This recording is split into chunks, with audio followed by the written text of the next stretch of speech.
Hello and welcome to this episode of SPSS one-on-one series with the Warrior Analytics. Today you're going to learn the right way of doing a linear regression analysis in SPSS.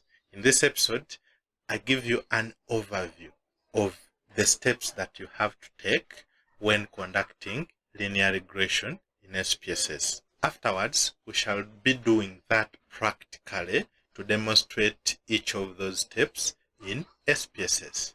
So let's get started. Let's remember that a linear regression analysis, you have a numerical outcome and a set of independent variables, which can either be numerical, continuous, or they can be categorical in nature.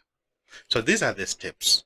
Number one, you need to first check assumptions. Does my data meet the minimum requirements for my data to be analyzed using linear regression? If yes, then you will go ahead and you build a model. Once the model is done, you go ahead and check your final model whether it meets the minimum requirements of what a good model looks like. So let's go into the details of each of these. When we talk about checking for assumptions, these assumptions are about 5, abbreviated as E-line. These include 1, existence of a relationship. In this relationship, we use a correlation matrix where we shall be looking at values above 0.3. And we can also look at the ANOVA table. Secondly, is there a linear relationship? So we shall be using partial plots. Third, you have to check whether there is independence. Then normal distribution among your variables. Then equivariance, or what is called homoscedasticity. Those are the 5 assumptions that we have to check, and our data has to pass all of those assumptions for us to go ahead and do a linear regression analysis.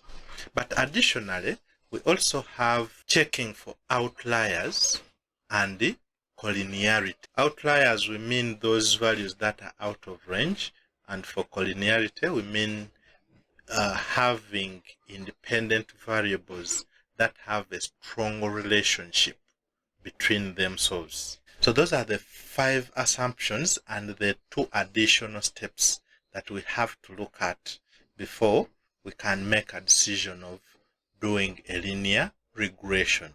If any of these assumptions fails, later on we shall see what can we do. Once your assumptions have passed, we go ahead and build our model. So in the process of model building, you select variables that you're going to enter for multivariable analysis. And there are several procedures that we shall be looking at, which include the statistical approach or the a priori criteria based on literature and also based on sample size limitations.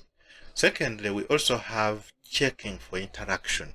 As you're building your model, you want to know, is there interaction or not? Lastly, we look at checking for confounding. You want to see whether all your variables that you're having in the model, are they there because they are significant, or they are there because they are confounding other variables? So we shall be looking at practically each of these. Once you finish building your model, the next thing is to check your final model. Does it meet the minimum requirements? And here we have got 2 things that we look at. 1, using the R-squared. We have to interpret it to show what percentage of the change in our outcome can be explained by the variables that we've put in our model. And then we shall also look at the interaction terms. Then finally, we see how to interpret the coefficients or the results of our linear regression analysis. So that is basically an overview of what we are going to be doing. We are going to have a couple of episodes in this linear regression analysis, about 4 to 6. So consider liking and subscribing to the channel so that you do not miss out any of these episodes. See you in the next video.